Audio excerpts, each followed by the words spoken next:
meu nome é Kelly e tenho 32 anos. Há 4 anos, meu marido, James, me deixou pela minha irmã, Amanda. O que ele nunca soube é que eu descobri que estava grávida poucas semanas depois do nosso divórcio ser finalizado. Mantive o filho dele em segredo durante todo esse tempo, até o último fim de semana, quando nos cruzamos acidentalmente em um restaurante. A expressão no rosto de James quando viu seu filho biológico chamando meu novo marido, seu antigo melhor amigo, Michael, de Empire foi algo que nunca esquecerei. Antes de compartilhar como o rosto do meu ex-marido se desfez quando ele percebeu que tinha jogado fora, diga-me de onde você está assistindo e inscreva-se para se juntar à nossa comunidade de sobreviventes que transformaram dor em força. Cresci em uma pequena cidade no Oregon com minha irmã mais nova, Amanda. Ela era 4 anos mais nova que eu e, desde o momento em que nasceu, ficou claro que éramos diferentes em todos os sentidos. Eu era responsável, sempre estudando muito, planejando o futuro e seguindo as regras. Amanda era o espírito livre, a caçadora de atenção que sabia exatamente como conquistar todos com sua personalidade vivaz e natureza sedutora. Nossos pais nunca tentaram esconder seu favoritismo. Amanda era a garotinha preciosa deles, que não errava. Quando ela desrespeitava o toque de recolher, era porque estava aproveitando a juventude. Quando ela repetia de ano, era porque os professores não entendiam seu estilo de aprendizagem. Enquanto isso, esperava-se que eu fosse perfeita, responsável e autossuficiente desde cedo. Apesar dos padrões diferentes que tínhamos, eu amava minha irmã. Eu a protegia, a ajudava com a lição de casa e sempre dava desculpas para o comportamento dela. Eu realmente acreditava que era isso que irmãs mais velhas deveriam fazer. Conheci o James no meu penúltimo ano de faculdade. Eu cursava marketing, e ele era formado em administração de empresas e tinha grandes sonhos de empreender. Nosso primeiro encontro foi algo saído de uma comédia romântica. Eu estava em uma cafeteria pitoresca perto do campus, completamente absorta nos meus livros didáticos, quando acidentalmente derrubei meu café com leite, espirrando em suas anotações de economia na mesa ao lado. Em vez de ficar bravo, James riu e disse que era maneira do universo de forçá-lo a falar com a garota bonita para quem ele vinha trocando olhares nos últimos 20 minutos. Sua honestidade e charme me conquistaram imediatamente. Acabamos conversando por horas naquele dia, perdendo completamente a noção do tempo, até que o barista educadamente nos informou que estavam fechando. Nosso romance foi um turbilhão. James era diferente de qualquer cara que eu já tivesse namorado. Ele era ambicioso, mas gentil, confiante, mas nunca arrogante. Ele tinha um jeito de me fazer sentir como se eu fosse a pessoa mais importante em qualquer ambiente. Nós nos complementávamos perfeitamente. Eu era o planejador organizado que ajudava a fundamentar seus sonhos, às vezes excessivamente otimistas, e ele me incentivava a correr riscos que eu, de outra forma, teria evitado. James vinha de uma família de classe média que lhe incutiu fortes valores de trabalho. Seu pai era operário da construção civil, sua mãe, professora de jardim de infância. Ele foi o primeiro da família a cursar faculdade e carregou o peso das expectativas deles com determinação, em vez de ressentimento. Durante nosso relacionamento, James lançou 2 startups fracassadas. A primeira foi um aplicativo para estudantes universitários trocarem livros didáticos, que nunca ganhou força. A segunda foi um serviço local de entrega de comida que faliu quando uma rede nacional se mudou para a região. Em todas as ocasiões, eu estava lá, segurando sua mão durante a decepção, garantindo-lhe que o fracasso era apenas um trampolim para o sucesso. Seu terceiro empreendimento, uma agência de marketing digital especializada em pequenas empresas, finalmente decolou durante nosso segundo ano juntos. Ajudei-o a elaborar o plano de negócios, ficando acordado até tarde para revisar propostas e debater estratégias. Éramos uma equipe em todos os sentidos da palavra. James me pediu em casamento exatamente 2 anos depois de nos conhecermos, na mesma cafeteria onde eu havia derramado meu latte em suas anotações. Ele combinou com os donos para fechar o lugar mais cedo, recriou a configuração exata das mesas daquele dia e até contratou o mesmo barista para trabalhar. Quando se ajoelhou, disse: "Você derramou café na minha vida, e eu nunca mais quero limpar essa bela bagunça." Foi perfeito. Nosso casamento foi tudo o que eu sempre sonhei. Nada extravagante, mas significativo. Escrevemos nossos próprios votos, e o do James levou todas as lágrimas quando prometeu a construir um império de amor e sucesso com vocês, tijolo por tijolo, dia após dia. Os 3 primeiros anos de casamento foram maravilhosos. O negócio de James cresceu de forma constante, e eu consegui um emprego em uma respeitada empresa de marketing. Compramos uma linda casa em estilo craftsman nos subúrbios de Portland, com um quintal grande o suficiente para os filhos que planejávamos ter. Passávamos os fins de semana reformando nossa casa, tirávamos férias no litoral e construímos um círculo de amigos próximos. Todos nos viam como o casal perfeito. Cerca de 2 anos depois de casados, decidimos começar a tentar ter um bebê. Eu sempre quis ser mãe, e James parecia igualmente animado em se tornar pai. Transformamos um dos quartos em um possível quarto de bebê, pintamos de um verde sálvia neutro em termos de gênero, e eu baixei aplicativos de monitoramento de ovulação. Estávamos prontos. Naquela época, apresentei James a Michael, irmão mais velho da minha melhor amiga, Sarah. Michael tinha acabado de se mudar para Portland após lançar com sucesso uma empresa de tecnologia em Seattle. Os dois se deram bem imediatamente, compartilhando mentalidades empreendedoras e habilidades empresariais complementares. Em 6 meses, formaram uma parceria, com a expertise tecnológica de Michael elevando a agência de marketing de James a novos patamares. Tornaram-se inseparáveis, jogando basquete nos fins de semana e tendo reuniões de negócios regulares que muitas vezes pareciam mais encontros sociais, devido às risadas que eu ouvia do escritório em casa. A vida parecia perfeita. Eu tinha um marido amoroso, uma casa linda, uma carreira gratificante e um futuro cheio de possibilidades. Mas, como aprendi desde então, fotos perfeitas muitas vezes escondem pequenas fraturas que acabam se abrindo completamente. A primeira mudança sutil em nosso casamento coincidiu com a chegada de Amanda Portland. Ela finalmente havia se formado na faculdade depois de 6 anos de estudo, concluindo um programa de 4 anos, e estava se encontrando profissionalmente, o que significava que estava desempregada e precisava de um lugar para ficar. Quando ela me ligou chorando sobre sua situação, imediatamente ofereci nosso quarto de hóspedes como uma solução temporária. James hesitou no início, alegando preocupações com a privacidade e nossos esforços para engravidar. Mas Amanda sempre conseguiu, com seu charme, conseguir o que queria, e James não foi exceção. Depois de uma noite com seus olhares característicos de cachorrinho e promessas de ajudar nas tarefas domésticas, ele cedeu. As primeiras semanas com Amanda morando conosco foram surpreendentemente harmoniosas. Ela parecia ter amadurecido desde a faculdade. Mantinha o quarto arrumado, preparava o jantar de vez em quando e parecia genuinamente interessada em me ajudar a rastrear vagas de emprego. Ela até ofereceu apoio emocional quando meus primeiros testes de gravidez deram negativo, garantindo-me que isso aconteceria quando chegasse a hora certa. Olhando para trás, eu deveria ter notado como ela sempre conseguia estar linda perto de James, como seus banhos sempre pareciam coincidir com momentos em que ela precisava passar por ele enrolada apenas em uma toalha, como sua busca por emprego convenientemente se concentrava em setores relacionados aos negócios de James. Mas eu confiava nos dois implicitamente. Ela era minha irmã. Ele era meu marido. Há limites que você simplesmente não espera que sejam ultrapassados. Cerca de 2 meses após a estadia de Amanda, comecei a notar mudanças no comportamento de James. Ele começou a trabalhar até mais tarde, citando reuniões com clientes que nunca pareciam aparecer em sua agenda compartilhada. Seu celular, que sempre havia sido deixado despreocupadamente pela casa, de repente passou a ser protegido por senha e nunca mais saía de sua vista. Quando eu perguntava sobre essas mudanças, ele ignorava minhas preocupações, atribuindo-as ao estresse da expansão dos negócios ou me acusando de paranoia. James e Amanda também desenvolveram interesses em comum que pareciam me excluir. Ambos se tornaram corredores ávidos, saindo para corridas matinais enquanto eu ainda dormia.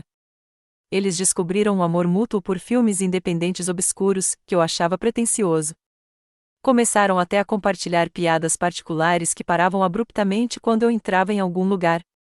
À medida que essas exclusões sutis se acumulavam, comecei a me sentir um estranho em minha própria casa.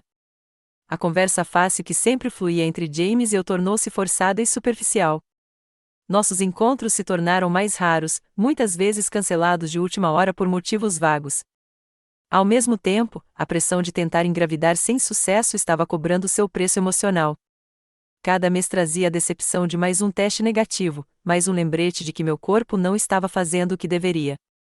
Comecei a consultar um especialista em fertilidade que sugeriu que alguns pequenos desequilíbrios hormonais poderiam estar dificultando a concepção, mas nada que explicasse nosso fracasso contínuo.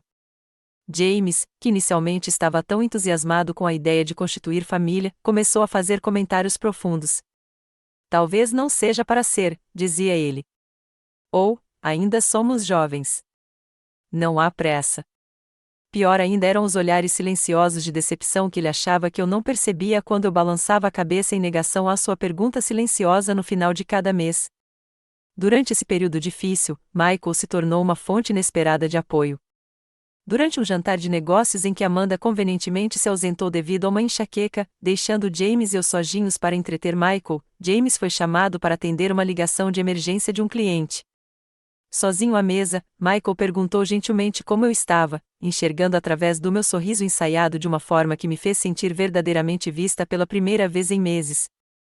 Me vi confidenciando a ele sobre minhas crescentes preocupações com meu casamento, tomando cuidado para evitar acusações diretas, mas incapaz de esconder minha preocupação.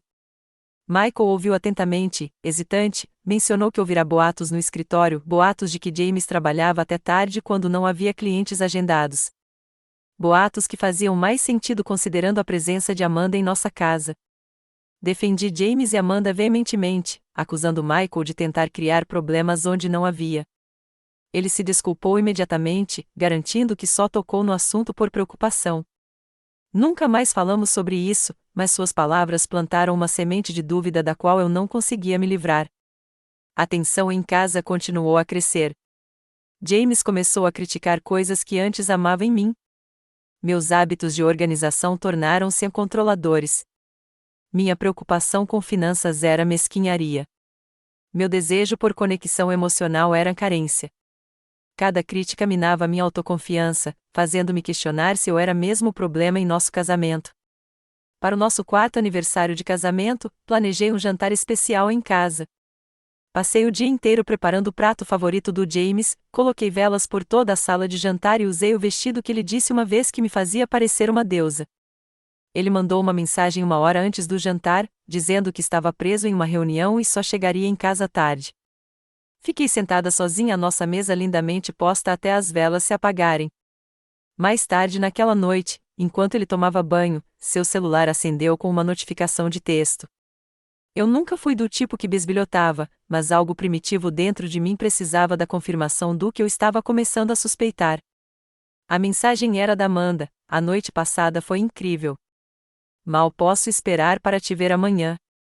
Ela não desconfia de nada. Mesmo assim, tentei racionalizar. Talvez estivessem planejando uma surpresa para mim.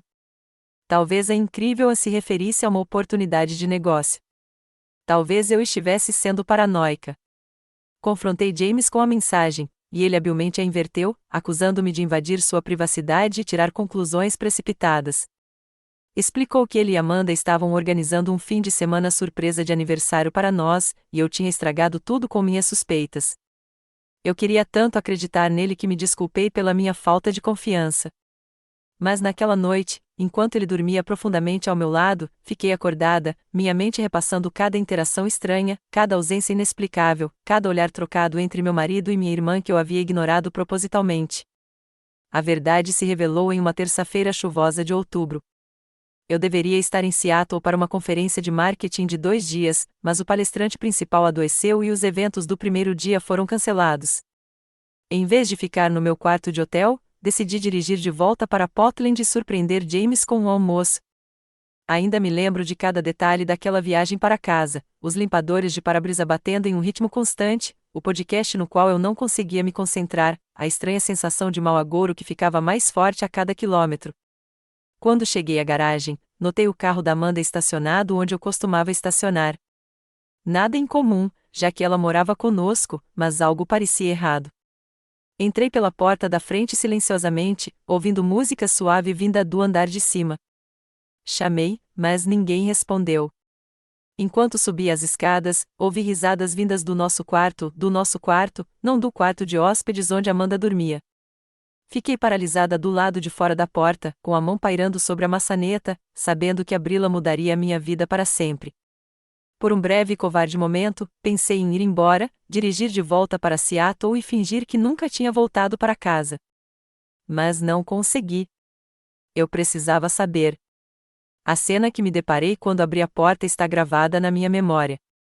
James e Amanda na nossa cama, na minha cama, a que James e eu tínhamos escolhido juntos depois de semanas testando colchões. Eles não me notaram a princípio, absortos de mais um no outro, em sua traição. Foi Amanda quem me viu primeiro. Seus olhos se arregalaram em choque, mas o que mais me assombra é o que se seguiu, não vergonha, nem remorso, mas irritação por ter sido interrompida. Ela cutucou James, que se virou e me viu ali, com minha bolsa da conferência ainda pendurada no ombro, a chuva pingando do meu casaco no piso de madeira que ele insistira que precisava ser protegido contra danos causados pela água. Kelly, disse ele, meu nome soando estranho em seus lábios. Não era um pedido de desculpas, nem uma explicação, apenas meu nome declarado como um fato, como se reconhecer minha presença fosse tudo o que lhe era exigido. O choque deu lugar a uma raiva da qual eu não sabia que era capaz. Gritei até a voz falhar, atirando perguntas como armas. Quanto tempo? Por que nossos votos não significaram nada? Nossos anos juntos não significaram nada? Como puderam fazer isso comigo? A resposta de James foi fria, calculada, como se ele tivesse ensaiado. Ele me culpava pelo fracasso do nosso casamento. Minha obsessão em engravidar havia matado nossa paixão. Meu planejamento rígido havia sufocado sua criatividade. Minha carência emocional o havia afastado. Segundo ele, eu praticamente o havia empurrado para os braços de Amanda. A atuação de Amanda foi ainda mais grotesca. Ela tentou demonstrar remorso, com direito a lágrimas de crocodilo e afirmações de que simplesmente aconteceu e que nunca tiveram a intenção de me machucar. Mas quando não aceitei imediatamente essas desculpas vazias, sua verdadeira face veio à tona. Ela cuspiu que James nunca me amou de verdade, que eu era apenas um trampolim para o sucesso dele e que minha incapacidade de engravidar era maneira da natureza me dizer que eu não era feita para ser mãe. Eu não podia ficar naquela casa nem mais um minuto. Coloquei algumas coisas essenciais em uma mala e corri para o apartamento de Sarah. Sarah me abraçou enquanto eu soluçava incontrolavelmente, ouviu meu relato incoerente do que tinha acontecido e ligou para o trabalho dizendo que estava doente no dia seguinte para ter certeza de que eu não estava sozinha. James não ligou nem mandou mensagem para saber se eu estava bem. Em vez disso, os papéis do divórcio foram entregues no apartamento de Sarah em uma semana. Ele queria uma separação definitiva, sem terapia de casal, sem separação judicial, apenas a dissolução legal do nosso casamento de 4 anos para que ele pudesse seguir em frente com a minha irmã. Durante o processo de divórcio, verdades mais dolorosas emergiram. O caso deles não tinha simplesmente acontecido. Durou 6 meses, quase todo o tempo em que Amanda morou conosco. Eles se encontravam em um pequeno apartamento que James havia alugado no centro da cidade, sob o pretexto de precisar de um espaço de trabalho tranquilo. As viagens de negócios que o mantinham ausente durante a noite eram muitas vezes apenas desculpas para passar um tempo sem interrupções com ela. A traição máxima veio dos meus pais. Quando liguei para contar o que tinha acontecido, esperando a indignação deles por mim, eles sugeriram que talvez fosse melhor assim, que Amanda e James tinham uma conexão especial e inegável e que eu deveria tentar perdoá-los e seguir em frente. Eles sempre deram preferência a Amanda, mas nunca imaginei que a preferência deles se estenderia ao apoio ao relacionamento dela com meu marido. Entrei em uma depressão profunda. Não conseguia comer, não conseguia dormir. Tirei uma licença do trabalho porque não conseguia me concentrar. Eu me sentia completamente sozinha, traída por todos em quem eu mais confiava. A vida que eu havia construído com tanto cuidado estava em ruínas ao meu redor, e eu não tinha ideia de como começar a juntar os cacos. Em meio a tudo isso, Michael permaneceu uma presença constante. Ele me ajudou a encontrar um advogado que não se intimidasse com as conexões comerciais de James. Ele sentou-se comigo enquanto eu catalogava os bens do casal para o acordo. Ele trouxe comida quando eu não tinha energia para fazer compras. James, por sua vez, parecia determinado a me punir ainda mais. Ele brigava por todos os itens da nossa casa, até mesmo por coisas que eram minhas antes de nos casarmos. Tentou reivindicar uma parcela maior dos nossos bens compartilhados, argumentando que suas contribuições comerciais valiam mais do que meu salário. Ele até tentou ficar com a nossa cachorra, não porque a quisesse particularmente, mas porque sabia o quanto ela significava para mim. No final, consegui um acordo que, embora legalmente justo, me deixou com dificuldades financeiras. A casa teve que ser vendida, com um lucro dividido. Consegui manter minhas contas de aposentadoria e meus pertences pessoais, mas tive que recomeçar em termos de moradia e constituição de poupança. A audiência final de divórcio foi um estudo de contrastes. Cheguei vestida profissionalmente, determinada a manter minha dignidade, apesar da humilhação de ter minha tragédia pessoal dissecada em um tribunal. James e Amanda chegaram juntos, de mãos dadas, já agindo como um casal antes mesmo de o divórcio deles ser finalizado. A juíza, uma mulher mais velha e de olhos bondosos, concedeu o divórcio com uma eficiência que desmentia os 4 anos de vida e amor que haviam sido legalmente apagados. Como sempre, James e Amanda se casaram apenas 2 meses após a finalização do nosso divórcio. Eles postaram fotos elaboradas do casamento nas redes sociais, parecendo extremamente felizes, como se o relacionamento deles não tivesse sido construído sobre as ruínas do meu. Amanda usou um vestido notavelmente parecido com o meu, porém mais caro, mais elaborado, um vestido feito para ofuscar a lembrança do meu. A essa altura, eu havia chegado ao fundo do poço emocional. Perdi meu marido, minha irmã, minha casa e, de muitas maneiras, meus pais. Eu me sentia completamente sozinha e inútil. O futuro que eu havia planejado, os filhos que eu esperava, tudo parecia impossível. Pensei seriamente em voltar para nossa pequena cidade natal, admitir a derrota e tentar reconstruir alguma forma de vida lá. Mas o destino, como se viu, tinha outros planos. 6 semanas após o divórcio ser finalizado, comecei a sentir sintomas estranhos. No início, atribuí-os ao estresse e à depressão. O cansaço constante, as oscilações emocionais, a aversão a certos cheiros, tudo parecia uma resposta razoável ao trauma que eu havia sofrido. Mas quando me vi vomitando 3 manhãs seguidas, uma possibilidade diferente começou a tomar forma na minha mente. Comprei um teste de gravidez, mais por necessidade de eliminar a possibilidade do que por acreditar que pudesse estar grávida. James e eu estávamos tentando, sem sucesso, há mais de 1 ano, e o estresse do divórcio havia prejudicado ainda mais meus ciclos já irregulares. Mas enquanto eu estava sentada no chão do banheiro de Sarah, observando 2 linhas rosa aparecerem no teste com uma clareza inconfundível, meu mundo mudou mais uma vez. Eu estava grávida do filho de James. Depois de todas as dificuldades de fertilidade, depois de todos os testes negativos e decepções, depois da implosão completa do nosso casamento, eu estava carregando o bebê que havíamos tentado conceber por tanto tempo. A ironia era quase insuportável. Por um momento histérico, e até que o riso se transformou em soluços que me atormentavam por todo o corpo. Sarah me encontrou assim, encolhida como uma bola no chão do banheiro, agarrando o teste positivo como uma tábua de salvação e uma granada com o pino arrancado. Os dias seguintes foram um turbilhão de emoções conflitantes. A alegria pela vida que crescia dentro de mim se misturava ao terror diante da perspectiva de ser mãe solteira. A convicção de que meu corpo não estava quebrado, como Amanda cruelmente sugerira, competia com a raiva por aquela gravidez ter chegado tarde demais para salvar meu casamento. E por trás de tudo isso estava a pergunta mais difícil: devo contar a James? Legalmente, ele tinha o direito de saber. Moralmente, as coisas eram mais turvas. Contar a ele seria um ato de honestidade ou manipulação? Ele acreditaria que a criança era dele? Ou me acusaria de tentar prendê-lo? Mais importante ainda, que tipo de pai ele seria para o nosso filho, sabendo que havia escolhido minha irmã em vez de mim? Depois de dias de debate interno, decidi que precisava contar a ele, independentemente de como ele pudesse reagir. Esta criança merecia conhecer os 2 pais, e James merecia a chance de ser pai, mesmo tendo fracassado espetacularmente como marido. Liguei para ele numa quinta-feira à noite, quando sabia que ele já tinha terminado o trabalho. Ele pareceu irritado ao perceber que era eu, perguntando secamente o que eu queria, já que todas as nossas questões legais estavam resolvidas.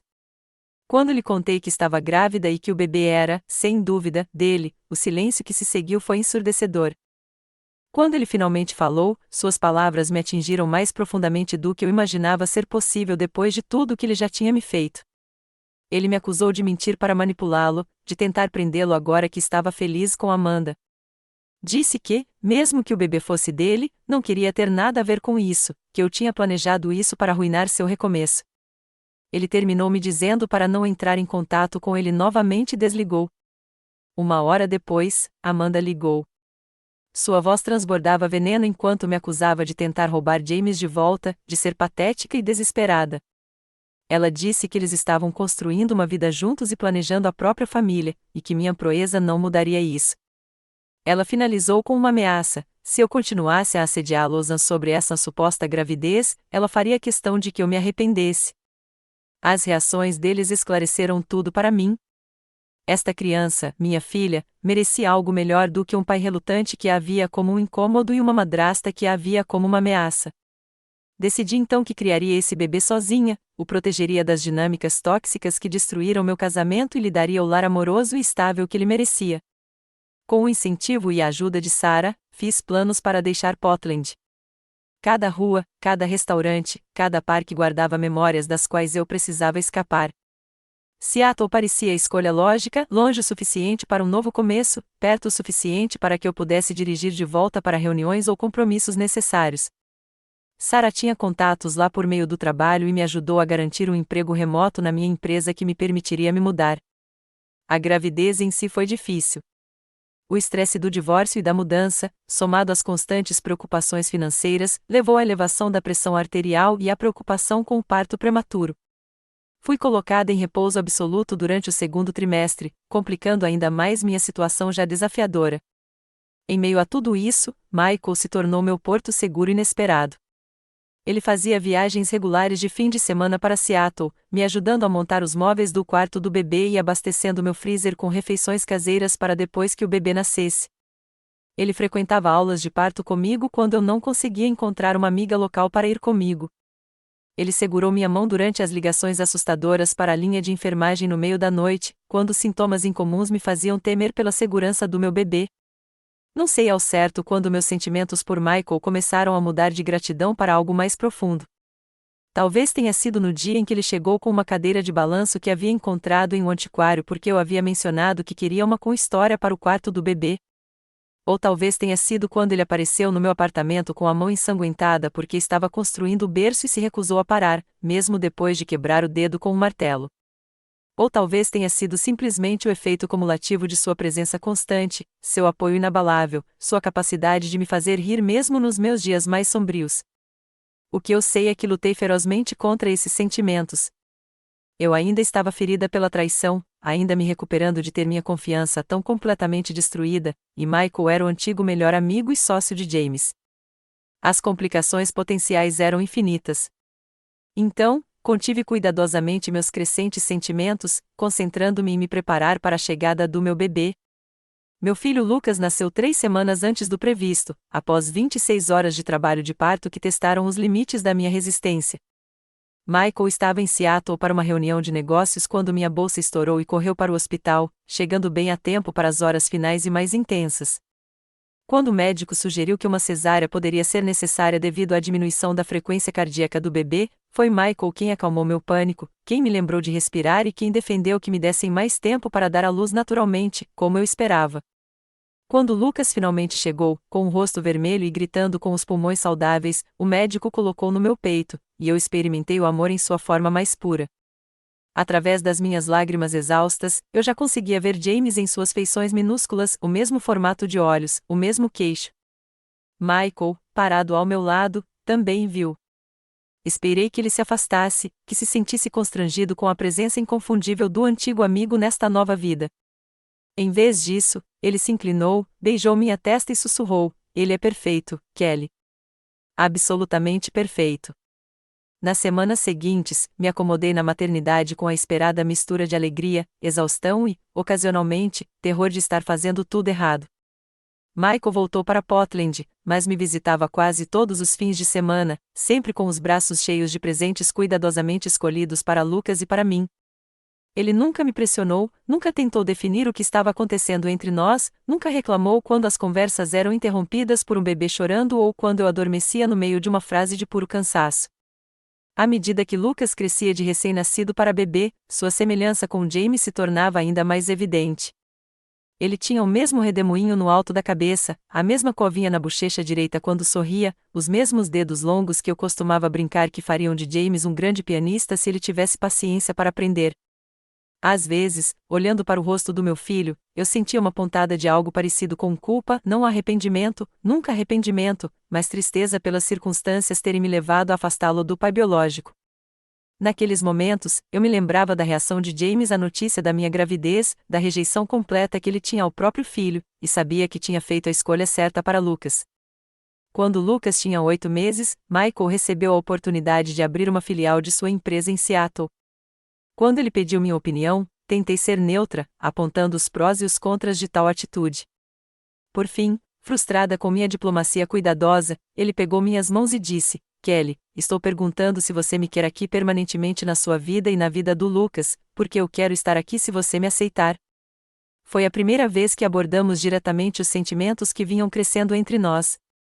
Admiti que estava com medo de confiar novamente, de abrir meu coração para uma possível devastação. Ele prometeu ser paciente, provar sua confiabilidade dia após dia, entender que meus medos eram legítimos e levariam tempo para serem superados. Fiel à sua palavra, Michael se mudou para Seattle, mas conseguiu seu próprio apartamento, o que me deu espaço para decidir como eu queria que o nosso relacionamento fosse. Ele se tornou uma presença diária em nossas vidas, mas nunca assumiu ou pressionou por mais do que eu estava disposta a dar. Ele tratou Lucas com amor e atenção genuínos, nunca demonstrando qualquer hesitação ou desconforto em criar o filho de outro homem. Gradualmente, com certeza, minhas barreiras caíram. O homem que havia sido meu amigo, meu apoio e a figura paterna dedicada de Lucas tornou-se meu parceiro em todos os sentidos da palavra. Nosso apartamento em Seattle se tornou um santuário onde Lucas e eu construímos nossa nova vida. Não era espaçoso, apenas um apartamento de 2 quartos em um bairro familiar com parques por perto, mas parecia seguro e livre de memórias dolorosas. Continuei trabalhando remotamente para minha empresa em Portland, grata pela flexibilidade que ela oferecia com uma criança pequena. A decisão de Michael de transferir sua divisão de negócios para Seattle mudou tudo para nós. Embora mantivesse seu apartamento separado, ele estava no nosso quase diariamente, chegando com café pela manhã ou entregando comida à noite. Ele criou uma rotina de ler para Lucas antes de dormir, que se tornou sagrada para ambos. Nos fins de semana, ele nos levava em aventuras explorando a cidade, com Lucas preso firmemente ao peito em um canguru, suas mãozinhas apertando os dedos de Michael. Acompanhei o desenvolvimento do relacionamento deles com uma mistura de alegria e admiração. Michael nunca tentou apressar o afeto de Lucas ou forçar uma conexão. Em vez disso, ele simplesmente aparecia dia após dia, oferecendo amor e atenção constantes. Em troca, Lucas se iluminava quando Michael entrava em um ambiente, estendendo a mão para ele com total confiança. Durante meses, mantive barreiras emocionais, com medo de me comprometer totalmente com Michael, apesar das crescentes evidências de sua dedicação. Eu havia sido tão completamente enganada por James e Amanda que confiar no meu próprio julgamento parecia tolice. Mas Michael nunca pressionou, nunca exigiu, nunca me fez sentir culpada pela minha hesitação. Ele simplesmente continuou a provar, por meio de ações, em vez de palavras, que não era nada parecido com o homem que havia partido meu coração. A primeira palavra do Lucas foi a mamãe, o que me encheu de um orgulho indescritível. A segunda, inacreditavelmente, foi a Mike, que ele gritava de alegria sempre que Michael aparecia. Ainda me lembro da expressão no rosto do Michael quando ele ouviu isso pela primeira vez, uma mistura de choque, honra e amor avassalador que o fez chorar. Quando Lucas deu seus primeiros passinhos vacilantes, aos 14 meses, foi entre Michael e eu na sala de estar, ambos agachados, encorajando-o com os braços estendidos. Michael capturou o momento em vídeo e, mais tarde, quando assistimos juntos depois que Lucas já estava dormindo, ele disse baixinho: "Quero me lembrar de cada marco, de cada momento com ele, com vocês dois." Foi naquela noite, aninhada ao lado dele no sofá, que finalmente me permiti reconhecer a verdade contra a qual eu estava lutando. Eu tinha me apaixonado profundamente por Michael, não por gratidão ou conveniência, não como uma reação ou uma maneira de criar uma figura paterna para Lucas, mas por quem ele era, como ele amava, o homem que ele se mostrava ser todos os dias. Mesmo assim, esperei mais 4 meses antes de aceitar o pedido. Precisava ter absoluta certeza de que estava certo, de que não cometeria outro erro que prejudicaria não só a mim, mas também o Lucas. Quando finalmente disse sim, aos 18 meses de idade, não foi um momento dramático com rosas e fotógrafos. Foi uma noite tranquila em casa depois que Lucas adormeceu, com Michael simplesmente me perguntando se eu estava pronta para oficializar nossa família. Planejamos um casamento pequeno, querendo mantê-lo íntimo e significativo. Sarah foi minha madrinha, e Lucas, agora um bebê cheio de energia, foi nosso pajem, embora as alianças tivessem que ser presas firmemente ao travesseiro depois que ele tentou comê-las durante o ensaio. Antes do casamento, Michael me perguntou se eu queria mudar legalmente o sobrenome de Lucas para o dele. Eu havia dado meu nome de solteira a Lucas após seu nascimento, não querendo que ele carregasse o sobrenome de um pai que o havia rejeitado. A oferta de Michael de tornar Lucas oficialmente seu sobrenome me tocou profundamente. Mas decidimos dar um passo ainda mais significativo. Após consultar um advogado de direito da família, Michael deu início ao processo para adotar Lucas legalmente. A adoção foi finalizada 2 meses após o nosso casamento. A juíza que a aprovou comentou que raramente via casos em que o vínculo entre pais adotivos e filhos já estivesse tão claramente estabelecido. A voz de Michael falhou quando ele prometeu amar Lucas como se fosse seu por toda a vida. A primeira vez que Lucas chamou Michael de papai continua sendo um dos momentos mais emocionantes da minha vida. Aconteceu naturalmente, sem orientação. Lucas, então com pouco mais de 2 anos, caiu e ralou o joelho no quintal da casa que tínhamos comprado juntos recentemente. Em meio às lágrimas, ele gritou a papai e estendeu a mão para Michael, que o pegou no colo e o confortou como se ele tivesse respondido a esse nome a vida toda. Mais tarde, quando Lucas já estava dormindo, Michael admitiu que esperava silenciosamente por aquele momento, mas queria que ele chegasse sem pressão, quando Lucas estivesse pronto. Nossa vida juntos seguiu um ritmo maravilhoso. Progredi na minha carreira de marketing e acabei aceitando um cargo de liderança em uma empresa de Seattle que valorizava minha experiência e criatividade. O negócio de Michael prosperou, expandindo-se para vários locais no noroeste do Pacífico. Lucas se tornou um pré-escolar brilhante e cheio de energia, com o charme e a habilidade atlética do pai e, como Michael costumava provocar, minha teimosia e atenção aos detalhes. Estabelecemos tradições familiares, cafés da manhã com panquecas aos domingos, nos quais Lucas ajudava a misturar a massa, inevitavelmente colocando mais comida nele do que na tigela, viagens de acampamento de verão na Península Olímpica, onde construíamos castelos de areia e colecionávamos conchas, e reuniões de feriados com Sarah, seu marido e sua crescente família. De vez em quando, notícias sobre James e Amanda chegavam até nós, geralmente por meio de Sarah, que permanecia conectada à comunidade empresarial de Portland. A presença deles nas redes sociais pintava a imagem de um casal perfeito vivendo uma vida glamourosa. Amanda aparentemente assumiu o papel de esposa corporativa com entusiasmo, organizando festas para os clientes de James e acompanhando-o em viagens de negócios ao redor do mundo. Eles posaram em praias nas Maldivas e em estações de esqui na Suíça, sempre impecavelmente vestidos e sorrindo. Percebi que essas atualizações me afetavam cada vez menos com o passar do tempo. Meu processo de cura não foi linear. Ainda havia dias em que a raiva ressurgia, em que a traição parecia renovada, mas esses dias foram se tornando cada vez mais raros e espaçados. Descobri que seguir em frente de verdade significava me permitir reconhecer a dor sem deixar que ela me controlasse. Pratiquei a gratidão pelo que a experiência me trouxe, um filho lindo e um marido cujo amor se baseava no respeito e na confiança, e não na decepção. Quando Lucas completou 4 anos, ele era uma versão em miniatura de James fisicamente, com os mesmos cabelos castanho claros e olhos castanhos, a mesma constituição atlética e coordenação motora natural. Mas seu caráter, seus valores, sua compreensão da família e do amor estavam sendo moldados pelo exemplo de Michael. Ele estava se tornando um garotinho gentil e confiante, que sabia que era amado e seguro. Um dia, observando Lucas e Michael construírem juntos uma elaborada estrutura de Lego, com as cabeças inclinadas em idêntica concentração, apesar da ausência de qualquer conexão biológica, percebi que eu havia superado completamente. O passado não tinha mais poder sobre mim. Eu estava genuína e profundamente feliz com a família que havíamos criado. Quando Sarah anunciou seu noivado e nos convidou para participar de seu casamento em Portland, não hesitei. Seria nossa primeira viagem de volta desde que eu havia partido quase 5 anos antes. Portland não me trazia mais fantasmas, nem memórias dolorosas que pudessem ofuscar minha felicidade atual. Eu estava pronta para voltar, segura de quem eu era e da família que havíamos construído. Mal sabia eu que este fim de semana de casamento traria um confronto inesperado com o passado que eu pensava ter processado completamente e deixado para trás. Chegamos a Portland numa sexta-feira à tarde para o casamento de Sarah no sábado à noite. Lucas estava animado com a viagem de avião e a grande festa onde ele poderia usar um terno chique como o do papai. Fizemos o check-in no hotel de luxo onde a recepção seria realizada, um imponente edifício histórico no centro de Portland, com colunas de mármore e lustres de cristal que deixaram Lucas boquiaberto. Depois de nos acomodarmos em nosso quarto e darmos a Lucas um tempo para se jogar na cama do hotel, um mimo especial que ele considerava o ponto alto de qualquer estadia, fomos ao restaurante do hotel para encontrar Sarah e seu noivo, Greg, para jantar.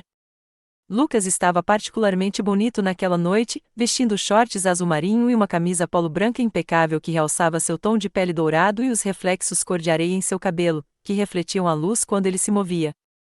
Enquanto caminhávamos pelo restaurante, não pude deixar de notar as cabeças se virando para olhar para minha linda família. Michael, alto e distinto, num terno cinza claro, segurava a mão de Lucas, inclinando-se de vez em quando para ouvir atentamente quaisquer observações importantes que Lucas, de 4 anos, compartilhasse. Senti uma onda de orgulho e contentamento que quase me dominou. Estávamos a meio caminho da nossa mesa quando os vi, James e Amanda, sentados perto da janela, imersos numa conversa. A mão de Amanda repousava protetoramente sobre a sua barriga visivelmente grávida. Meu passo hesitou por um instante, mas Michael, sempre atento a mim, percebeu imediatamente e seguiu meu olhar. Sua mão tocou a parte inferior das minhas costas, um toque suave de segurança. Por um momento, pensei em me virar, evitando aquele reencontro não planejado. Mas então percebi que não tinha nada a temer, nada a esconder, nada do que me envergonhar. Esta era minha família, minha vida, e eu tinha orgulho de ambas. Continuamos até a nossa mesa e, por alguns minutos, pensei que talvez não tivessem nos notado. Mas então vi James ficar imóvel, com um copo d'água a meio caminho dos lábios. Seus olhos fixos em um ponto logo atrás de mim. Eu sabia, sem me virar, que ele estava olhando para Lucas, vendo pela primeira vez o filho que ele nunca quis conhecer. A semelhança entre Lucas e James era inegável. Eles tinham o mesmo redemoinho que fazia seus cabelos ficarem eriçados no alto da cabeça, não importava o quanto estivessem penteados para baixo. A mesma covinha aparecia na bochecha direita quando sorriam. As mesmas mãos de dedos longos e porte atlético. Lucas era, em todos os aspectos físicos, uma versão em miniatura de James. Observei os olhos de James se arregalarem em reconhecimento, enquanto a cor desaparecia de seu rosto. Amanda, percebendo sua distração, virou-se para seguir seu olhar. Seu próprio rosto demonstrou choque ao ver Lucas, e endureceu ao me ver. Antes que eu pudesse decidir como lidar com a situação, James se levantou e caminhou em direção à nossa mesa com determinação. Amanda permaneceu sentada, com a mão ainda na barriga, a expressão em um misto de raiva e apreensão. Kelly, disse James ao chegar até nós, com a voz numa estranha combinação de acusação e incerteza. Seus olhos não desgrudavam de Lucas, que coloria alegremente o cardápio infantil, alheio à tensão que o cercava. James, respondi calmamente, impressionada com a firmeza da minha voz quando meu coração batia acelerado. Que surpresa! Ele é? James não conseguiu terminar a pergunta, mas não precisava. Nós dois sabíamos o que ele estava perguntando. Michael se levantou ligeiramente, não agressivamente, mas protetoramente, posicionando-se discretamente entre James e Lucas. Sou Michael, disse ele, estendendo a mão. Marido da Kelly. James ignorou a mão estendida, ainda encarando Lucas. Quantos anos ele tem? Perguntou. Tenho 4 anos, respondeu Lucas, orgulhoso, erguendo os olhos do livro de colorir com um sorriso que realçava perfeitamente a covinha de James. Quase 5. Vou para o jardim de infância em breve. Certo, papai? Ele olhou para Michael com total confiança e adoração. A palavra papai atingiu James. As coisas com Amanda não são o que parecem. Ela não é. Não é como era conosco. Ela é controladora, constantemente desconfiada. Cada decisão tem que ser dela. Ele gesticulou vagamente em direção ao hotel. Este bebê nem foi ideia minha. Ela parou de tomar anticoncepcional sem me avisar porque estava preocupada com o tempo que eu estava passando no trabalho. Senti uma onda de algo parecido com pena, rapidamente substituída por determinação. Sinto muito que suas escolhas não tenham lhe trazido felicidade, James. De verdade. Mas Lucas não é um botão de recomeço para você. Ele não é uma válvula de escape para um casamento no qual você está infeliz. Ele é um menino de 4 anos com sentimentos, com segurança, com uma vida e uma família que não o incluem porque você escolheu não ser incluído. Os ombros de James caíram. Amanda teve 2 abortos espontâneos antes desta gravidez, disse-ele baixinho. Às vezes me pergunto se é justiça kármica, o universo nos punindo pela forma como ficamos juntos. Apesar de tudo, meu coração se amoleceu um pouco. Tendo eu mesma vivenciado a dor das dificuldades de fertilidade, eu não desejaria esse sofrimento a ninguém, nem mesmo a Amanda. Sinto muito, disse eu sinceramente, mas seus problemas de relacionamento com a Amanda não têm nada a ver com o Lucas. Eu sei, ele concordou, mas ver o Lucas, ver o que eu deixei para trás. Kelly, deixar você foi o maior erro da minha vida. Não só por causa do Lucas, mas por quem você é, por quem nós éramos juntos. Levantei a mão para impedi-lo. Não, James. Esse navio já zarpou há muito tempo. Sou felizmente casada com um homem que esteve ao meu lado, Lucas e eu, desde o início, que nos escolheu todos os dias quando você decidiu ir embora. James assentiu, aceitando a verdade. Eu entendo. Não estou tentando reconquistá-la. Isso seria, ele parou de falar, reconhecendo o absurdo. Eu só quero conhecer meu filho, ter um lugar na vida dele, mesmo que pequeno. Respirei fundo, considerando seu pedido. Lucas tem um pai que o ama, que esteve presente em cada joelho ralado, em cada pesadelo, em cada marco. Michael não é um substituto. Ele é o pai do Lucas em todos os sentidos que importam.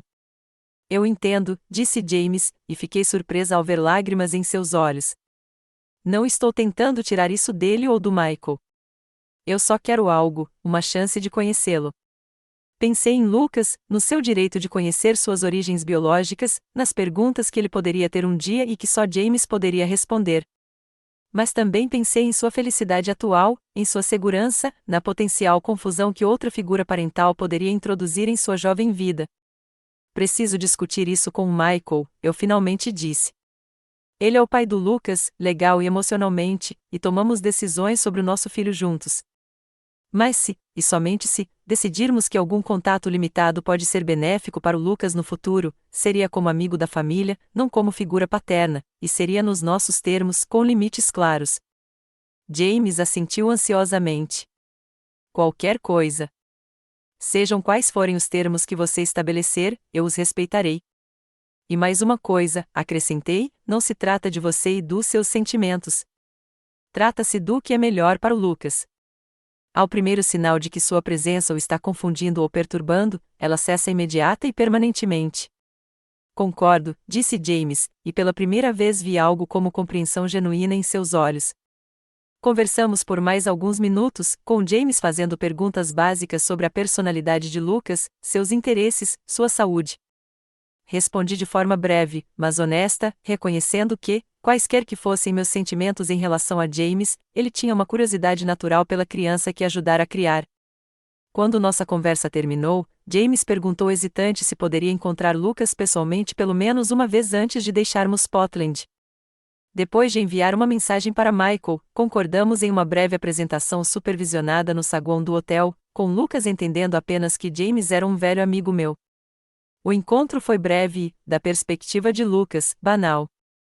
James foi apresentado simplesmente como alguém que a mamãe conhecia. Lucas, no seu típico jeito de criança de 4 anos, estava mais interessado no carrinho de brinquedo que Michael trouxera da sala do que em conversar com um estranho. James tentou interagir com ele, perguntando sobre seus dinossauros e desenhos animados favoritos, mas Lucas respondeu brevemente antes de se virar para Michael e pedir ao papai que lhe mostrasse como fazer o carro andar mais rápido. Observei o rosto de James enquanto ele observava a interação natural e amorosa entre Lucas e Michael. Vi o momento em que ele realmente entendeu o que eu estava tentando lhe dizer, a realidade de que Lucas tinha um pai que havia conquistado esse título por meio do amor e da presença diários. Quando Lucas ficou entediado e pediu para voltar lá para cima para terminar de se arrumar para o casamento, James se levantou e estendeu a mão formalmente para Michael. Obrigado, ele disse simplesmente, por ser o que ele precisa, o que eu deveria ter sido. Michael aceitou o aperto de mão com um aceno de cabeça, sem nenhum triunfo em sua expressão, apenas a confiança silenciosa de um homem seguro em seu papel de pai e marido. Quando James se virou para sair, parou ao meu lado. Ele é lindo, Kelly. Você fez um trabalho incrível com ele. Fizemos sim, corrigi gentilmente, incluindo Michael nos elogios. James assentiu em reconhecimento e foi embora. Eu observei partir, sentindo os últimos fios do nosso passado finalmente, completamente cortados, não com raiva ou arrependimento agora, mas com a calma aceitação de que alguns finais, por mais dolorosos que sejam, abrem caminho para começos melhores. O casamento naquela noite foi lindo. Sarah estava radiante, e Greg olhou para ela com o tipo de amor que me fez acreditar no futuro deles juntos. Lucas cumpriu seu papel de pajem com perfeição, caminhando solenemente pelo corredor com intensa concentração em seu rostinho. Durante a recepção, enquanto Michael me girava na pista de dança, avistei Lucas por perto, em cima dos sapatos sociais de Michael enquanto dançavam juntos, Lucas rindo enquanto Michael os guiava em círculos. A visão me encheu de tanto amor e gratidão que meus olhos se encheram de lágrimas. Mais tarde, enquanto Lucas se cansava e Michael o carregava meio adormecido de volta para o nosso quarto de hotel, refleti sobre a jornada que nos trouxera até ali. Da traição devastadora que destruíra meu mundo até este momento de puro contentamento, cada passo, por mais doloroso que tivesse sido, me levará aonde eu deveria estar. A verdade que percebi é que confiança não é sobre nunca se machucar.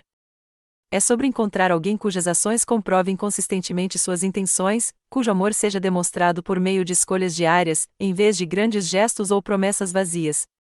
Michael reconstruiu minha capacidade de confiar dia após dia, provando que alguns homens ficam, alguns homens escolhem a família em vez de si mesmos, alguns homens são dignos do amor e da fé que depositamos neles.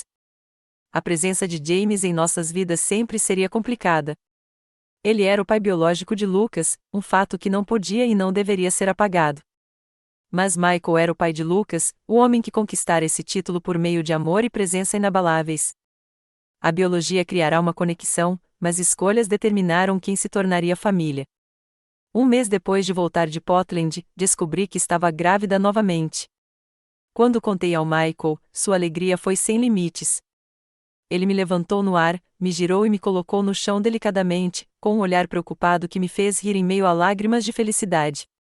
Naquela noite, quando dissemos a Lucas que ele seria um irmão mais velho, observando sua animação ao colocar uma mãozinha na minha barriga ainda lisa e prometer ao bebê que dividiria seus brinquedos, a maioria deles, pelo menos, fiquei impressionada com a perfeição de nossa jornada imperfeita.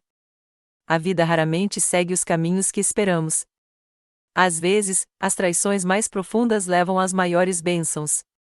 Às vezes, a família que construímos das cinzas da decepção é mais forte do que aquela que planejamos originalmente. Às vezes, as pessoas que mais nos machucam acabam, sem saber, nos guiando em direção à felicidade que merecemos. Você já sofreu uma traição que, no fim das contas, o levou a algo melhor ou encontrou o amor em um lugar inesperado após um coração partido? Compartilhe sua história nos comentários abaixo. E se esta história ressoou com você, curta, inscreva-se e compartilhe para ajudar outras pessoas a encontrar esperança em suas próprias jornadas difíceis. Lembre-se, a família que você escolhe costuma ser mais forte do que a família em que você nasceu. Obrigado por ouvir, e que seu próprio caminho leve ao amor e à felicidade que você merece.